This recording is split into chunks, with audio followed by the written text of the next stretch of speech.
Detective Maria Santos adjusted her badge nervously as she watched the crowd gathering outside the imposing granite steps of San Francisco's Hall of Justice.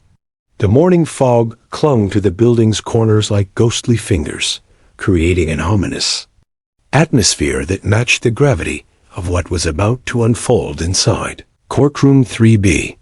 She had worked hundreds of cases in her 15-year career, but nothing had prepared her for the heartbreak of watching 7-year-old Lily Chun transform from a vibrant, chattering child into a silent shadow of her former self. The little girl sat rigidly in the hard wooden bench beside her aunt, Margaret Chun, clutching a worn teddy bear that had seen better days.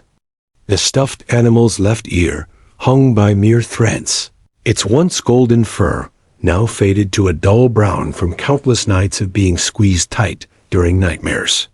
Lily's dark eyes, once sparkling with childhood wonder, now stared blankly ahead, like two empty windows in an abandoned house. Her small frame seemed to disappear into the oversized navy dress her aunt had carefully chosen for court, something respectful yet comfortable for a child who barely acknowledged the world around her anymore. Detective Santos remembered the night 3 months ago when she first encountered Lily. The emergency call had come in at 11:47 p.m. Home invasion in progress at 2847 Sunset Boulevard. Shots fired, multiple victims down. She had arrived to find a scene that would haunt her for the rest of her career. The Chun family's modest 2-story home had been ransacked, furniture overturned, family photographs scattered across blood-stained hardwood floors like fallen leaves. David and Susan Chun, both emergency room nurses at UCSF Medical Center, were found unconscious in their bedroom, victims of a brutal assault that left David with a fractured skull and Susan with internal bleeding. But it was the discovery of little Lily that broke Santos's hardened heart. The child was found crammed into the narrow space beneath her parents' bed, her small body curled into a protective ball, her eyes wide with terror, but her voice completely absent. The paramedics had to coax her out with gentle words and patient movements, but even then, Lily wouldn't speak. Not a whimper, not a cry, not even her own name. The trauma had stolen her voice, as effectively as if someone had physically removed her vocal cords. Child psychologists called it selective mutism, brought on by severe psychological trauma, her mind's way of protecting itself from the horror she had witnessed. Now, as Detective Santos watched Lily in the courtroom, she felt the familiar knot of frustration and determination in her stomach. Across the aisle sat the man responsible for destroying this innocent family's life, Vincent Viper Morrison, a career criminal whose rap sheet read like a catalog of society's worst nightmares. At 43, Morrison had spent more than half his life behind bars for armed robbery, aggravated assault, and drug trafficking.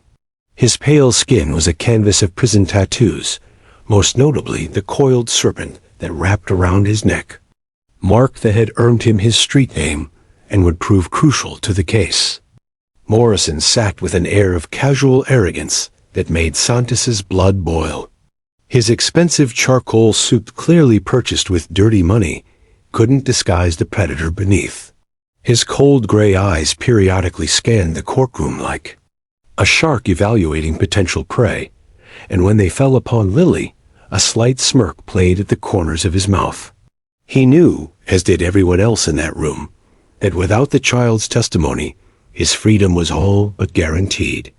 Beside Morrison sat his attorney, Richard Sterling, a 60-year-old defense lawyer whose reputation for getting criminals off on technicalities was matched only by his hefty fee structure. Sterling's silver hair was perfectly styled, his Italian leather briefcase cost more than most people's monthly salary, and his confidence was palpable as he whispered reassurances to his client. He had built his career on finding reasonable doubt in the most damning cases, and he clearly viewed this as another victory waiting to happen. District Attorney Rebecca Walsh sat at the prosecution table, her usually immaculate appearance showing signs of the stress she had been under for weeks. Dark circles under her eyes testified to countless sleepless nights spent preparing for a case she knew was hanging by the slenderest of threads. As one of the city's most respected prosecutors, Walsh had put away some of San Francisco's most dangerous criminals, but never before she felt so helpless. All the physical evidence in the world couldn't replace the testimony of the only eyewitness, a traumatized little girl who hadn't spoken since the night it changed her life forever. The evidence against Morrison was substantial but circumstantial. His fingerprints were found on a broken picture frame. His DNA was discovered on the back door handle, and surveillance footage from a neighboring house showed a figure matching his description fleeing the scene. But defense attorneys like Sterling specialized in creating doubt about such evidence. Fingerprints could be planted, DNA could be contaminated, and surveillance footage could be misinterpreted, without Lily's voice identifying Morrison as the intruder she saw that night. Walsh knew her case was vulnerable to Sterling's inevitable attacks. Margaret Chun, Lily's aunt, and now legal guardian, sat beside her niece with tears threatening to spill from her tired eyes. A high school math teacher by profession, she had never imagined she would find herself raising her brother's child under such tragic circumstances. The past 3 months had been a whirlwind of hospital visits, therapy appointments, legal consultations, and sleepless nights listening to Lily's wordless whimpers from nightmares. She prayed daily for her niece's recovery, both physical and emotional, knowing that justice for her brother and sister-in-law might depend on a little girl finding the courage to speak again. As Judge Patricia Harrison prepared to call the court to order, Detective Santos made a silent promise to herself and to Lily. Somehow, someway, she would find a path to justice for this broken family. She had no idea that within the next few hours, an unlikely four-legged hero would arrive to change everything, giving a voiceless child the strength to speak 2 simple words that would shatter Vincent Morrison's world forever. The heavy oak doors of Courtroom 3B creaked open with a sound that seemed to echo through the tense silence like thunder. Every head turned toward the entrance, expecting perhaps a late-arriving attorney or court official, but what they saw instead made the entire gallery gasp in unison. Officer Jake Mitchell, a 28-year-old canine handler with the San Francisco Police Department, stepped through the doorway with his extraordinary partner padding silently beside him. Max was not your typical police dog, where most people expected to see a fierce German Shepherd or Belgian Malinois. They instead found themselves looking at a magnificent golden retriever whose gentle presence seemed to radiate calm throughout the chaotic courtroom atmosphere. His thick, lustrous coat caught the morning light streaming through the tall windows, creating an almost ethereal glow around his large frame. At 4 years old and 75 pounds, Max was impressive in size, but completely non-threatening in demeanor. His intelligent brown eyes surveyed the room with the wisdom of an old soul, and his red service vest, emblazoned with "Therapy Dog, Do Not Distract," announced his special purpose to everyone present. Officer Mitchell had spent 2 years training Max for this exact moment. Unlike traditional police dogs trained for aggression and detection work, Max had been specially prepared for the delicate art of comforting traumatized witnesses, particularly children. His training included hundreds of hours learning to remain perfectly still during emotional outbursts, to provide pressure therapy by gently laying his head on a distressed person's lap, and most importantly, to sense when someone needed his healing presence without being called. Judge Patricia Harrison, a stern woman in her 50s who had presided over countless difficult cases, looked up from her notes with raised eyebrows. She had reluctantly approved the experimental therapy dog program just 2 weeks earlier, following intensive lobbying from victims' rights advocates and child psychologists.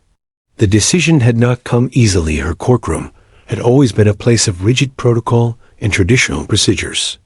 But the mounting research on the benefits of therapy, animals for traumatized witnesses, particularly children, had finally swayed her judicial opinion.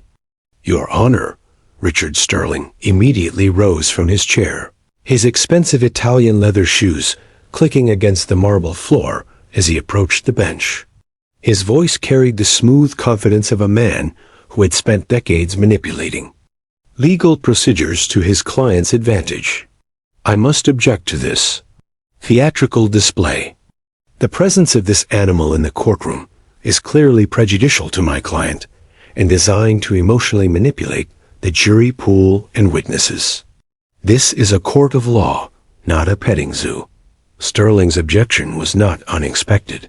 As Vincent Morrison's defense attorney, he understood that his client's best chance of acquittal lay in maintaining the sterile, intimidating atmosphere of traditional courtroom proceedings. A therapy dog represented an element of comfort and healing that could potentially encourage witnesses to speak more freely, exactly what he wanted to prevent. District Attorney Rebecca Walsh rose gracefully from the prosecution table, her voice steady despite the exhaustion evident in her posture.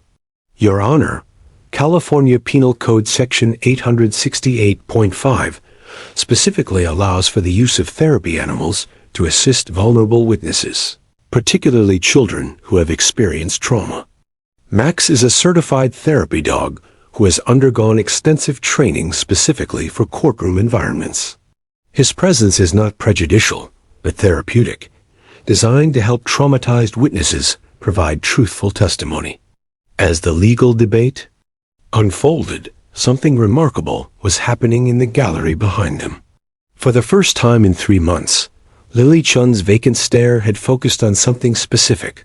Her dark eyes, which had been staring through people and objects as if they didn't exist, were now locked onto Max with an intensity that made her Aunt Margaret's heart skip a beat.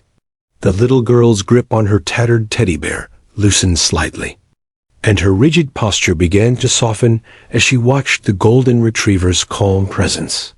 Max, with the intuitive wisdom that made him exceptional at his job, had immediately sensed Lily's attention.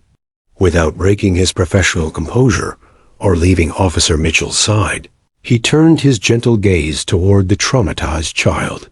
Their eyes met across the crowded courtroom, and something indefinable passed between them, a connection that transcended species and spoke directly to the wounded places in Lily's heart.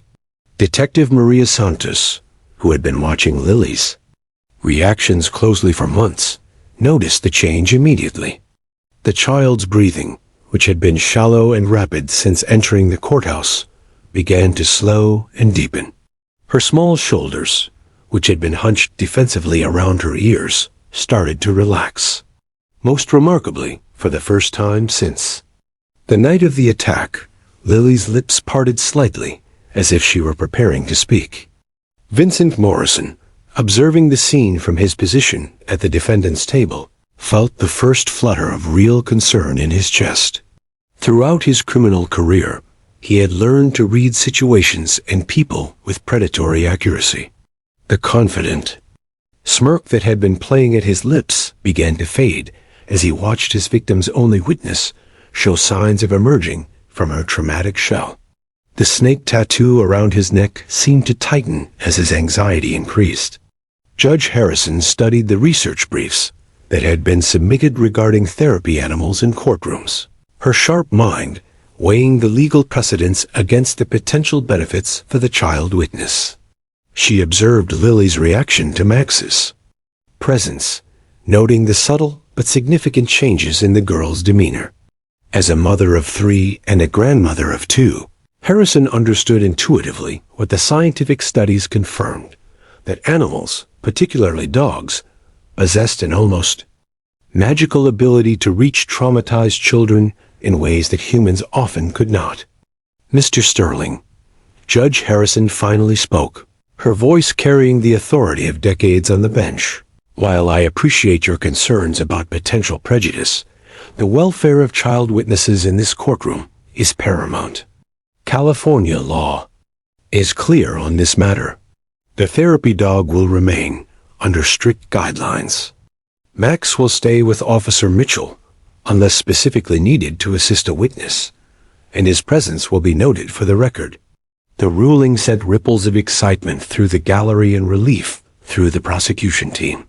Officer Mitchell gave Max a subtle hand signal, and the golden retriever settled into a perfect downstay position, his calm eyes continuing to provide silent comfort to a little girl who desperately needed to find her voice again.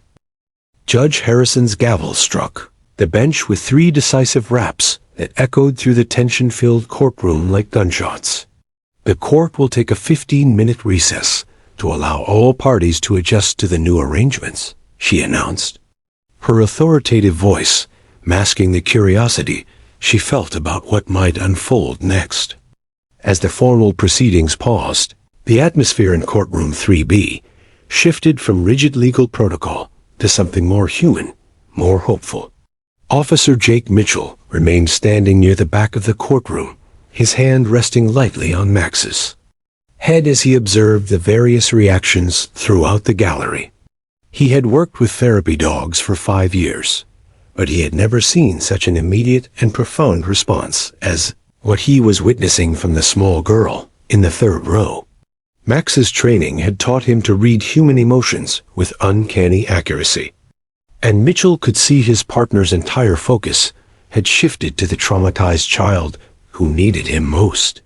With the judge's permission granted and the legal obstacles cleared, Mitchell made a decision that would change the trajectory of the entire case. He gave Max a subtle hand signal, a gentle tap on his right thigh, followed by an open palm gesture that communicated therapy approach in their specialized training language. Max's tail began a slow, gentle wag as he understood his mission. This was what he had been born to do, what every hour of his extensive training had prepared him for. Lily Chun sat frozen in her seat, her small fingers still clutching her threadbare teddy bear, but her eyes remained locked on the magnificent golden retriever moving slowly in her direction. Her Aunt Margaret noticed the change immediately, for the first time in 3 months. Lily was truly present in the moment, rather than lost in the dark recesses of her traumatized mind. Margaret's heart hammered against her ribs as she watched her niece's face, searching for any sign of the vibrant little girl who used to fill their home with laughter and endless questions about everything from butterflies to astronauts. Max approached with the patient grace of a creature who understood that trust, once broken by violence and fear, must be rebuilt one careful step at a time.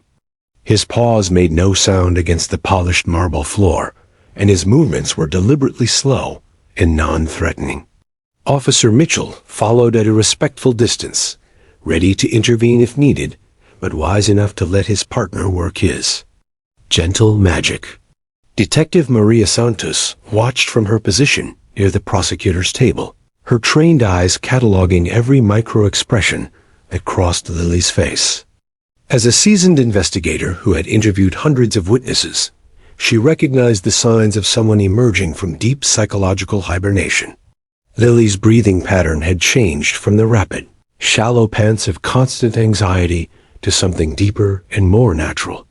Her rigid posture was beginning to soften, and most remarkably, her death grip on the teddy bear had loosened enough that the toy no longer seemed like a shield against the world. Vincent Morrison observed the unfolding scene with growing alarm. His street-honed instincts for danger were screaming warnings as he watched his victim's only witness show signs of recovery. Throughout his criminal career, Morrison had relied on intimidation and fear to silence potential threats to his freedom. But this golden-haired dog represented something beyond his understanding or control, force of healing that could potentially unlock the testimony that would destroy him. Richard Sterling, Morrison's expensive attorney, recognized the potential catastrophe developing before his eyes. He whispered urgently to his client, "Stay calm. Don't react. Even if the child speaks, we can challenge the reliability of testimony. From a traumatized 7-year-old, we still have options."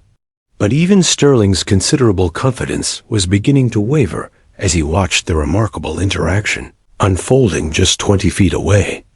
Max reached the edge of Lily's row and stopped, lowering his large frame into a perfect sitting position that brought his gentle eyes level with the child's.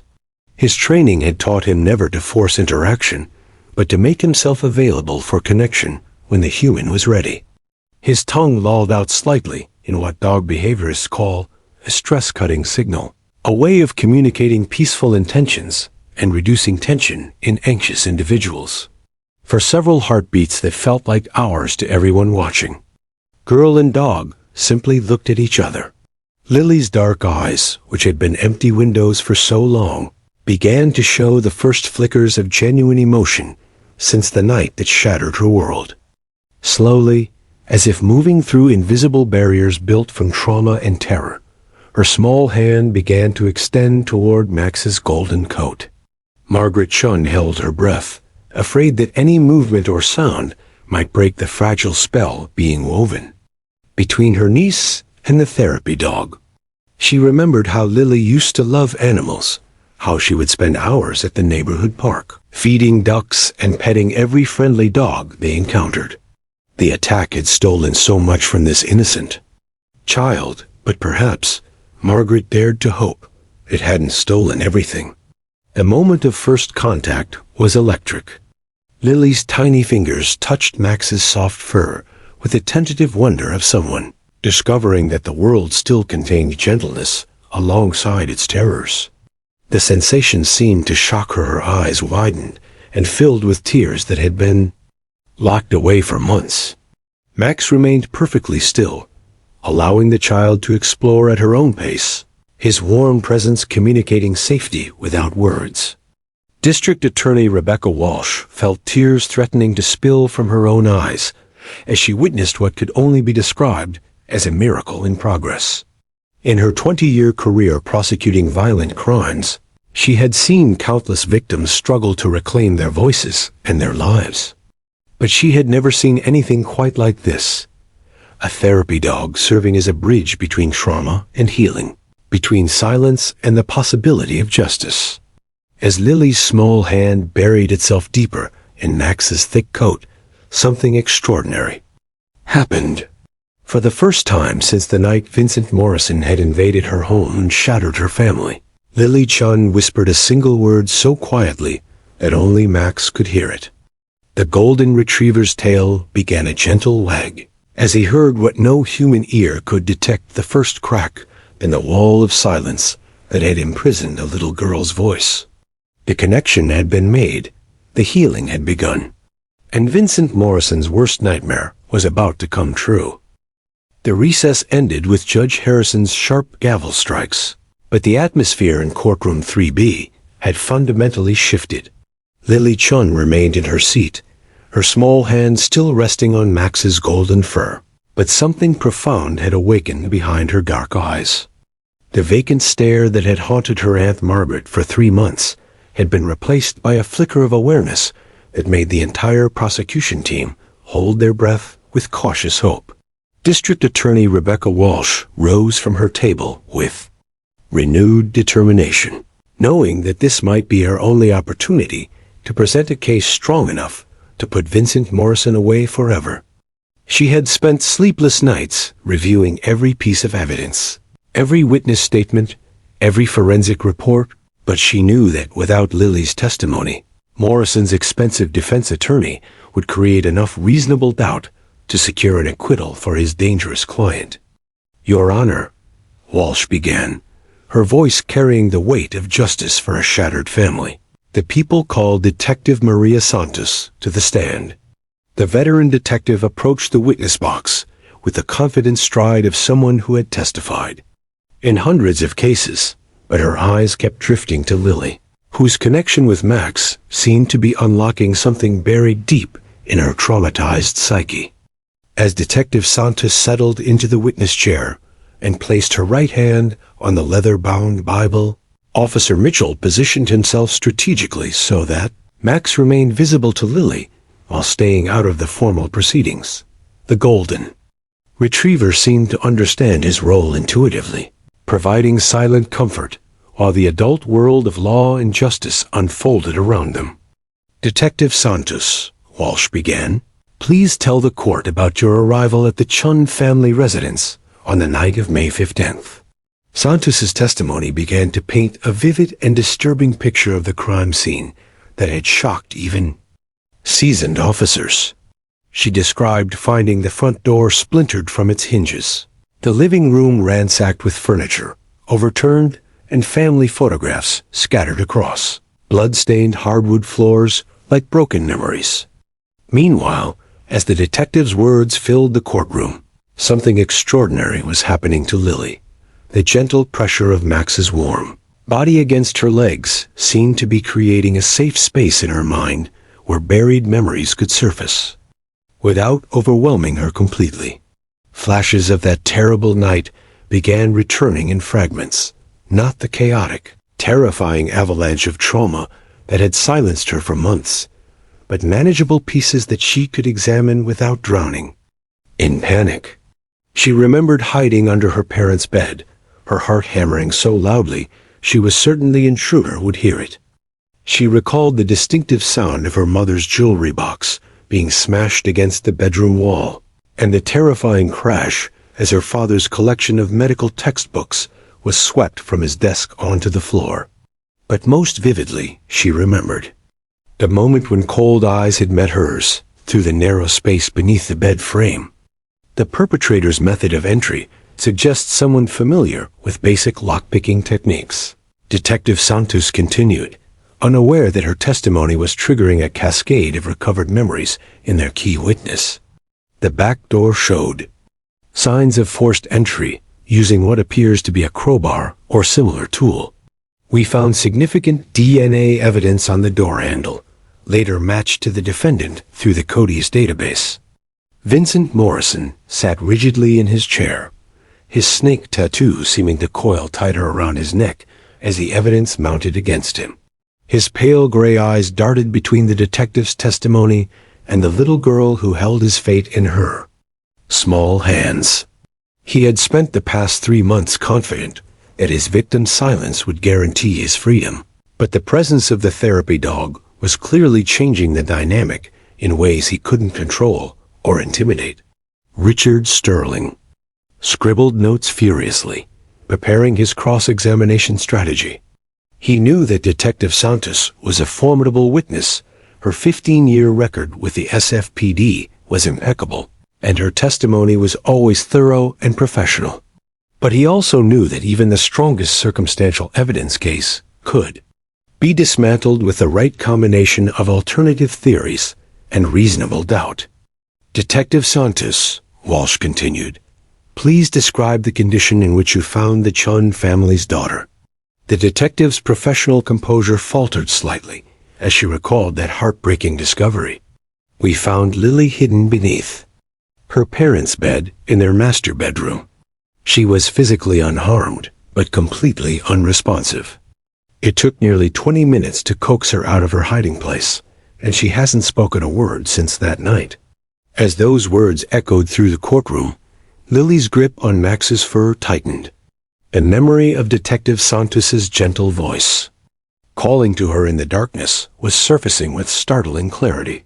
She remembered the beam of the flashlight cutting through the shadows, the kind face that had appeared at floor level, and the patient way the detective had waited for her to emerge from her hiding place. But more importantly, other memories were crystallizing with frightening detail. She could see the intruder's face, now not the blurred, nightmare version that had haunted her dreams, but clear, specific features. The thin lips that had curved into a cruel smile when he realized someone was watching. The distinctive tattoo that had writhed around his neck like a living thing in the dim bedroom light. The gravelly voice that had muttered threats and curses as he ransacked her parents' most precious belongings. Officer Mitchell noticed the change in Lily's breathing pattern and the way her free hand had begun to clench and unclench rhythmically.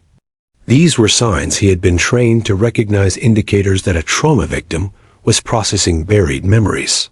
He gave Max a subtle signal to increase his therapeutic pressure, and the golden retriever responded by gently resting his large head on Lily's lap, providing the deep pressure therapy that could help regulate her nervous system during this crucial breakthrough.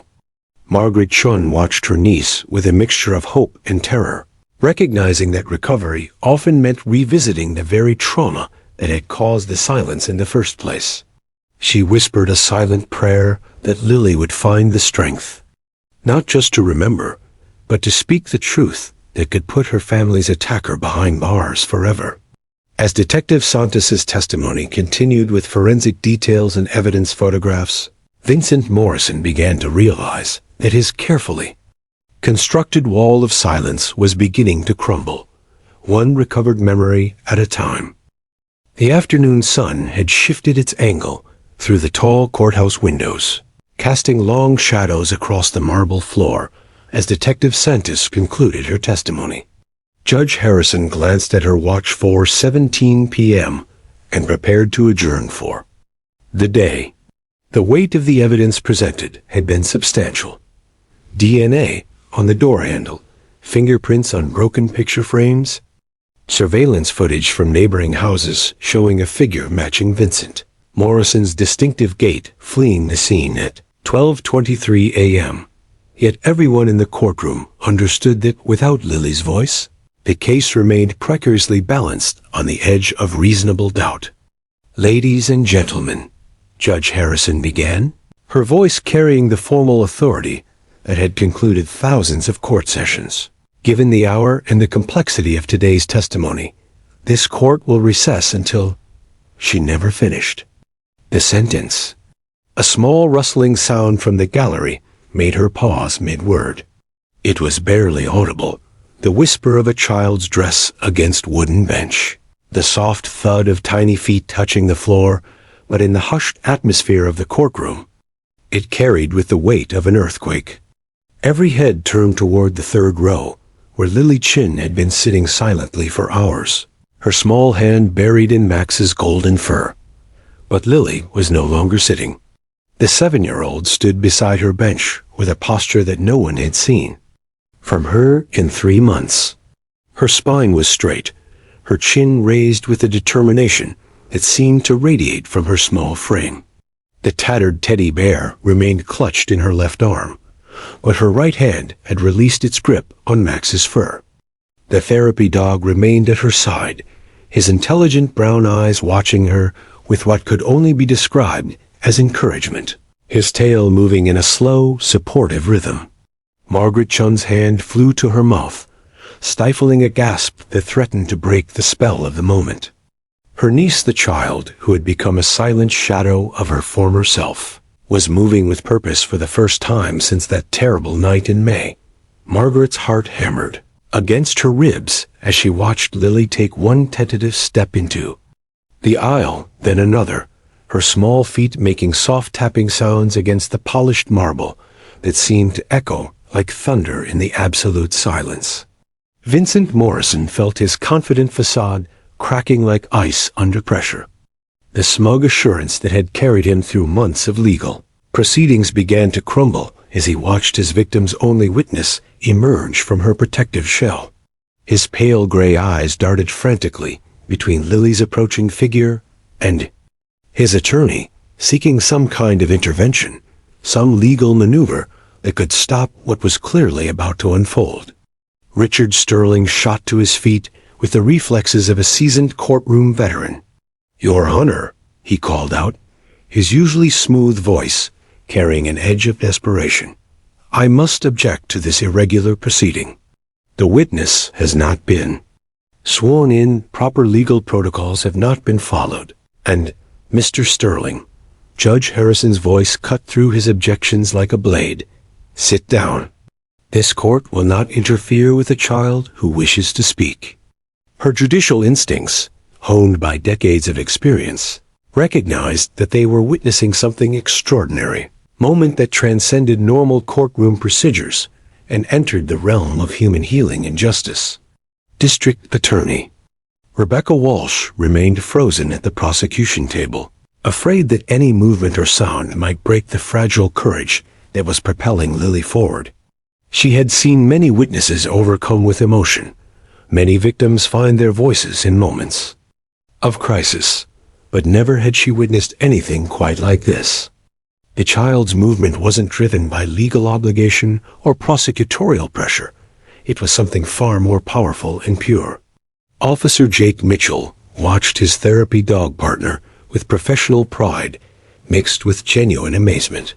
Max had remained perfectly positioned beside Lily, neither leading nor following, but simply providing supportive presence as she found her own path forward. This was exactly what the golden retriever had been trained for, not to force healing, but to create the safe space where healing could naturally occur. Lily had reached the halfway point between her seat and the witness stand when she stopped. Her dark eyes, which had been focused straight ahead with laser-like intensity, began to scan the courtroom. She looked at Judge Harrison, who nodded encouragingly from her elevated bench. She glanced at District Attorney Walsh, whose face showed nothing but gentle support. Her gaze swept across the gallery, where court reporters, legal clerks, and observers sat in rapt attention. Then her eyes found their target. Vincent Morrison tried to slouch lower in his chair, as if making himself smaller could somehow escape the piercing gaze of the child he had traumatized. But there was no hiding from those dark eyes that had seen him in her parents' bedroom. No escaping the recognition that was clearly dawning in her recovered memories. The snake tattoo around his neck seemed to pulse with his elevated heart rate, as he realized that his months of confident immunity were about to end. Detective Maria Santos felt tears threatening to spill from her eyes as she recognized the transformation occurring before them.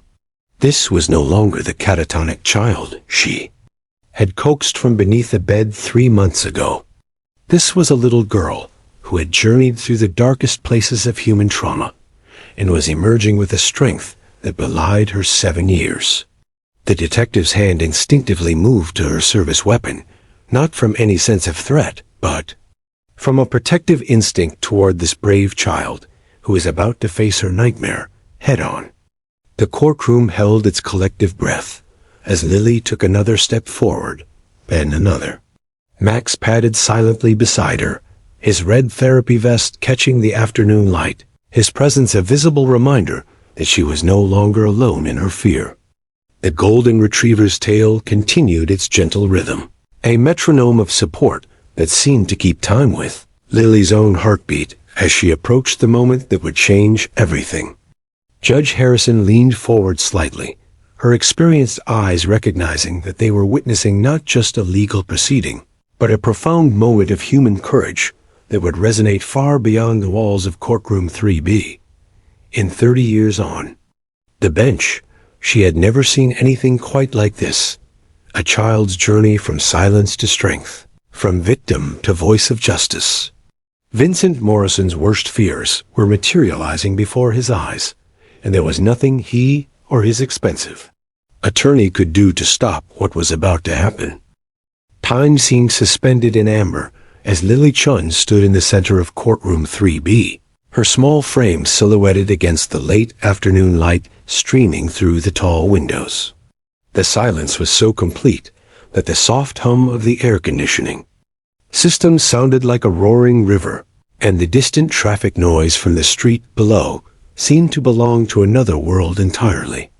Every person in that sacred space of justice held their breath, sensing that they were about to witness something that would be remembered long after the legal proceedings ended.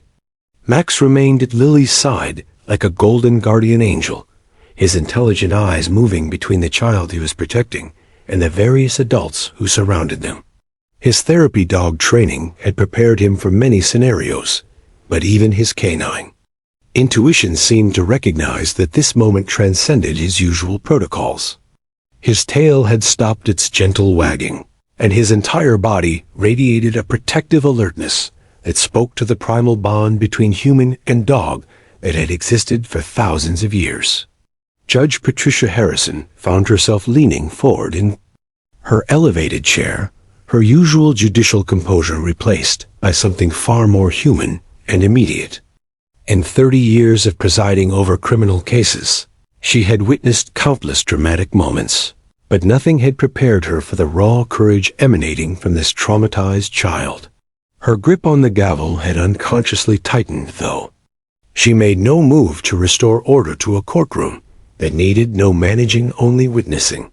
Vincent Morrison's breathing had become shallow and rapid as he watched his 7-year-old nemesis position herself for what he instinctively knew would be his destruction.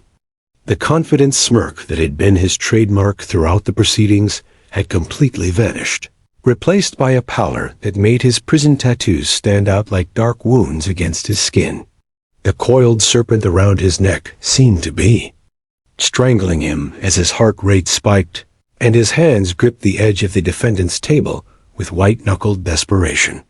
Richard Sterling made one final attempt to save his client, rising from his chair with the fluid grace of a man who had spent decades manipulating courtroom dynamics. "Your Honor, I must strenuously object to this highly irregular." But his words died in his throat as he caught sight of Lily's face.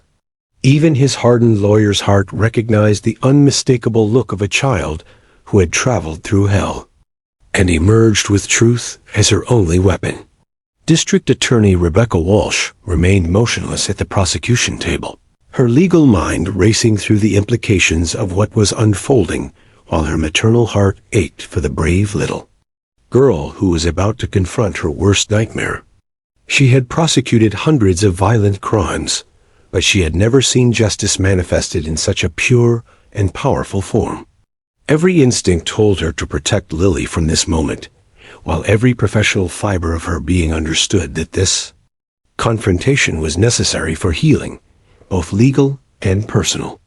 Detective Maria Santos felt her service weapon pressing against her side, a reminder of her sworn duty to protect the innocent. Her experienced eyes catalogued every detail of the scene: Morrison's obvious terror, Sterling's failing composure, and most importantly, the transformation of a broken child into an instrument of truth. She had seen many victims find their voices in courtrooms, but never with such clear purpose and devastating simplicity.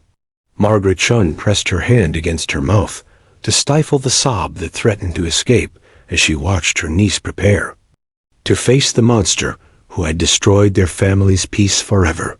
Her teacher's instincts recognized the body language of a student who had finally mastered a difficult lesson, not from books or classroom instruction, but from the harsh curriculum of survival and recovery.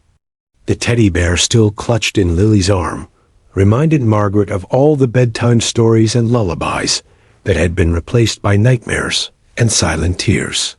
Officer Jake Mitchell gave Max the slightest of hand signals, a barely perceptible gesture that communicated steady support in their specialized language. The golden retriever responded by shifting his position slightly, ensuring that his warm presence remained available to Lily while giving her the space she needed to speak her truth. His training had taught him that sometimes the greatest gift he could offer was simply bearing witness to human courage. Court reporter Linda Hayes positioned her fingers over the stenography machine, her professional duty to record every word at war with her human desire to somehow protect this child from having to relive her trauma in such a public forum. Her 20-year career had documented countless testimonies, but she sensed that these next moments would produce words that would resonate far beyond the legal record. The packed gallery seemed to lean forward as one organism, spectators and reporters alike recognizing that they were witnessing something that transcended the usual theater of criminal proceedings. Even the hardened court officers, men and women who had seen every form of human drama play out in these hallowed halls, found themselves emotionally invested in what this small girl might say. Lily's dark eyes completed their scan of the courtroom and returned to Vincent Morrison with laser-like focus. Her small arm rose with deliberate precision, her index finger extending like an arrow of truth aimed at the heart of evil. The gesture was so simple, so purely childlike, yet it carried the weight of absolute moral authority that no amount of legal maneuvering could deflect or diminish. When she spoke, her voice was barely above a whisper, but in the cathedral silence of the courtroom, her words rang out with the clarity of church bells, announcing the dawn of justice. 2 words, simple, devastating, undeniable: bad man. The impact was seismic. Vincent Morrison's carefully constructed facade exploded like a dam bursting under impossible pressure. He leaped from his chair with a roar of fury that seemed to come from the depths of his criminal soul, his face contorted with rage and desperation. "She's lying," he screamed, his gravelly voice cracking with panic. "That little brat doesn't know what she's talking about. I never—" His attorney's hand clamped down on his arm, but it was too late. The damage wasn't just done, it was complete and irreversible. In his moment of uncontrolled fury, Morrison had confirmed what Lily's simple words had declared. He was indeed the bad man who had shattered her world and deserved whatever justice the legal system could deliver. The courtroom erupted into barely controlled chaos as years of professional composure crumbled in the face of a 7-year-old's unshakable truth. The thunderous crack of Judge Harrison's gavel echoed through courtroom 3B like gunshots, each strike demanding order from the chaos that had erupted following Vincent Morrison's explosive outburst. "Bailiff Williams, restrain the defendant," she commanded, her voice carrying 30 years of judicial authority as Morrison continued his desperate denials, his face twisted with rage and terror. The burly court officer moved with practiced efficiency, approaching the defendant's table where Morrison had begun pacing like a caged animal, his carefully constructed facade of innocence shattered beyond repair. "You don't understand," Morrison screamed, his gravelly voice cracking with desperation as Bailiff Williams approached. "That kid can't identify anybody. She was traumatized. She's making it up." But even as the words poured from his mouth, everyone in the courtroom recognized them for what they were: the panicked ravings of a guilty man whose world had just collapsed around him. His expensive suit, purchased with blood money from countless crimes, hung awkwardly on his trembling frame as the weight of justice finally caught up with him. Richard Sterling, his usually immaculate silver hair disheveled from running his hands through it in desperation, grabbed his client's arm with white-knuckled intensity. "Vincent, sit down and shut up," he hissed through clenched teeth, his cultured voice barely maintaining its professional composure. "Every word you speak is digging your grave deeper." But it was too late. Morrison's self-incriminating outburst had undone months of careful legal strategy in mere seconds. Meanwhile, Lily Chun remained standing in the center of the courtroom, her small frame surrounded by the chaos she had unleashed with 2 simple words. Max pressed closer to her side, his golden fur bristling slightly as his protective instincts responded to the elevated tension around his charge.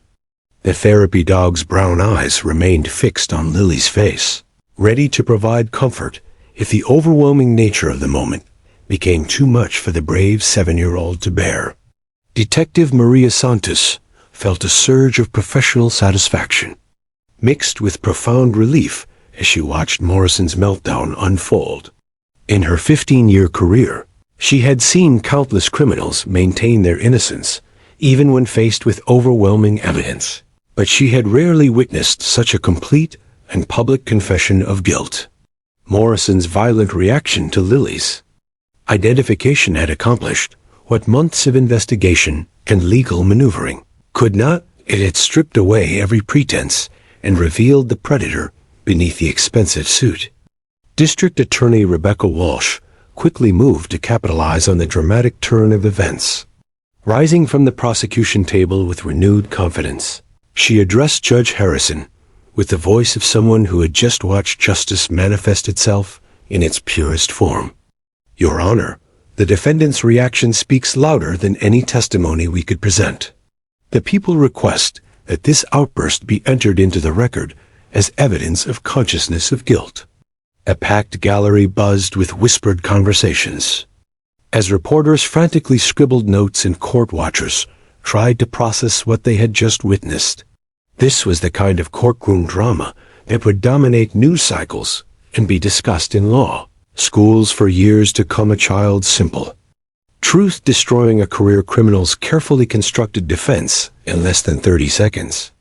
Margaret Chun rose from her seat and moved quickly toward her niece, her teacher's instincts overriding courtroom protocol as she sought to protect Lily from the chaos surrounding them. But as she approached, she was amazed to discover that her niece seemed almost serene despite the pandemonium. The little girl who had been a silent shadow for 3 months now stood with a quiet strength that reminded Margaret of Lily's father, brave, determined, and unwilling to back down when truth was at stake.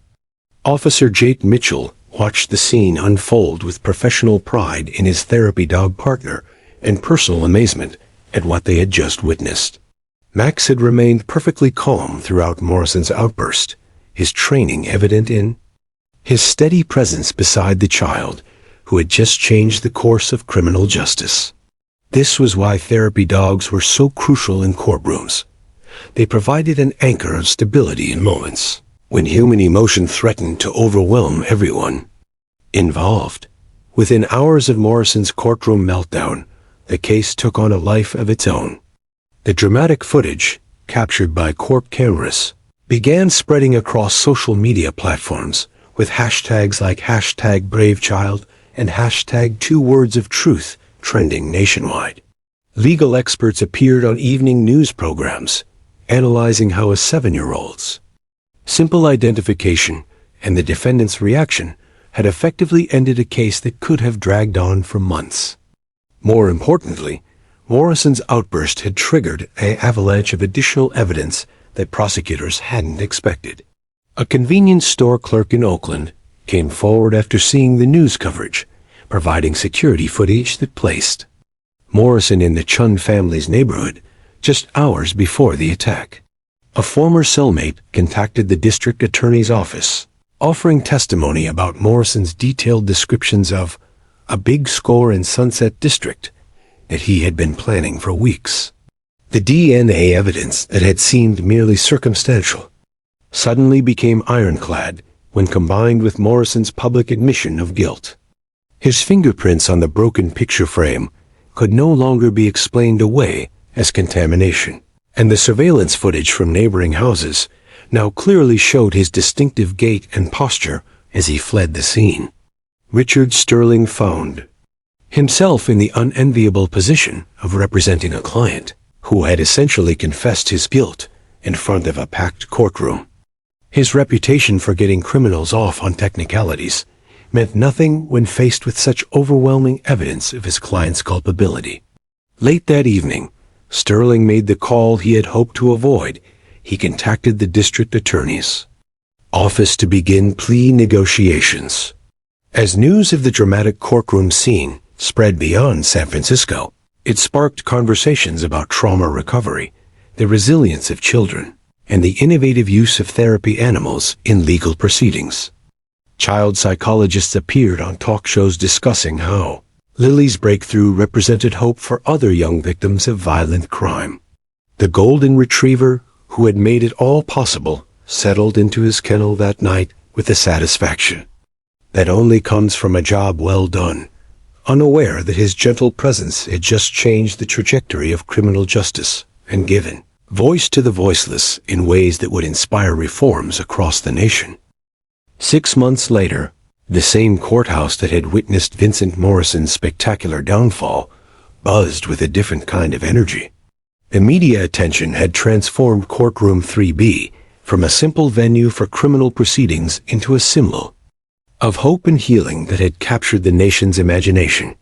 Today marked Morrison's final sentencing hearing, and the packed gallery included not just reporters and legal professionals, but child advocates, therapy dog trainers, and families whose own young victims had found their voices inspired by Lily Chun's courage.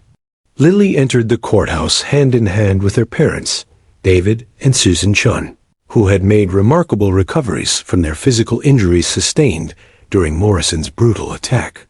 David still walked with a slight limp from his fractured skull, and Susan bore a small scar above her left eyebrow, but their smiles radiated the joy of a family that had survived unimaginable trauma and emerged stronger than before. The nightmare that had begun on that terrible May evening had finally transformed into a story of resilience and justice.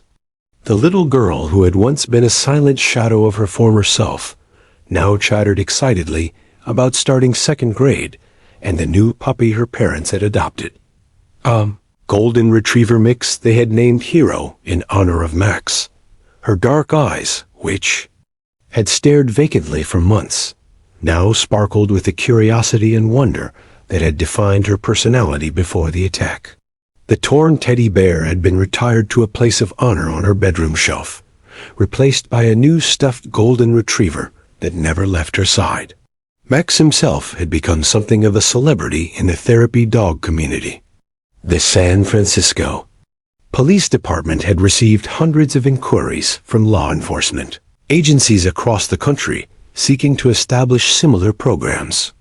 Officer Jake Mitchell found himself traveling to conferences and training seminars, sharing the techniques that had helped unlock Lily's voice and demonstrating how properly trained therapy dogs could transform the justice system's approach to traumatized witnesses. Judge Patricia Harrison took her seat behind the bench with a sense of professional fulfillment she had rarely experienced in her 3 decades of service. The experimental therapy dog program she had reluctantly approved had not only succeeded beyond her wildest expectations, but had sparked legislative changes across California and beyond. The Lily's Law initiative, named in honor of the brave little girl, was making its way through state legislatures nationwide, ensuring that therapy animals would be available to child witnesses in courtrooms from coast to coast. District Attorney Rebecca Walsh approached the sentencing hearing with the confidence of someone who had just concluded one of the most significant cases of her career. Morrison's plea agreement, negotiated by a desperate Richard Sterling after his client's courtroom meltdown, had resulted in a sentence of 30 years to life, without the possibility of parole for 25 years. The career criminal who had terrorized countless families would spend the rest of his productive years behind bars. His reign of violence finally ended by the testimony of a 7-year-old girl and her 4-legged guardian angel. Detective Maria Santos sat in the gallery wearing her dress blues, having been promoted to sergeant following her exemplary work on the Chung case. She had spent the past 6 months working with the newly formed Trauma-Informed Victim Services Unit, helping other families navigate the complex intersection of healing and justice. Her desk drawer contained dozens of thank you letters from children across the country who had found their voices after hearing about Lily's story, each one a testament to the ripple effects of courage in action. Margaret Chun, now serving as the executive director of the Golden Voice Foundation, a non-profit organization dedicated to providing therapy dogs for child witnesses, watched the proceedings with tears of pride streaming down her cheeks. What had begun as her family's darkest hour had evolved into a mission that was helping traumatized children across the nation. The foundation had already placed therapy dogs in over 50 courthouses and was training specialized handlers to work with young victims of violent crime. As Judge Harrison prepared to pronounce the final sentence, Morrison sat slumped in his defendant's chair, a broken shell of the confident predator who had smirked through his preliminary hearing. His snake tattoo seemed to have lost its menace, appearing more like a faded reminder of poor life choices than a symbol of intimidation. Richard Sterling sat beside his disgraced client, his reputation tarnished, but his legal fees paid in full, already planning his early retirement to a beach house in the Bahamas. When Morrison's sentence was officially pronounced 30 years to life, the courtroom erupted in applause that Judge Harrison made no attempt to silence. Justice had been served not through legal technicalities or prosecutorial grandstanding, but through the simple truth spoken by a child who had refused to let evil triumph over innocence. Following the sentencing, Lily approached the witness stand one final time, but not to testify. Instead, she had asked Judge Harrison for permission to say thank you to everyone who had helped her family heal. Her clear, confident voice filled the courtroom as she spoke about forgiveness, courage, and the importance of speaking truth, even when it feels scary. "Max taught me that good always wins over bad," she said, her small hand resting on the golden retriever's head. "And all of you taught me that I'm braver than I thought I was. If any other kids are scared like I was, I want them to know that their voice matters, and there are good people who will listen." The Foundation's first annual report, published 3 months later, documented the program's remarkable success. Therapy dogs were now working in over 200 courthouses across 43 states. Child witness testimony rates had increased by 70% in jurisdictions with therapy dog programs, and conviction rates for violent crimes against children had risen to historic highs. Max continued his work as a therapy dog until his retirement at age 8, having helped over 300 child witnesses find their voices.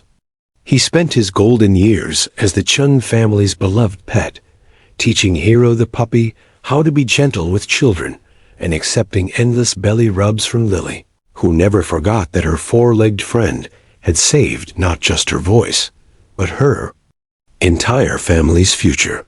The case that began with 2 simple words, "bad man," had transformed into a legacy that would protect and empower vulnerable children for generations to come, proving that sometimes the smallest voices can create the most profound change.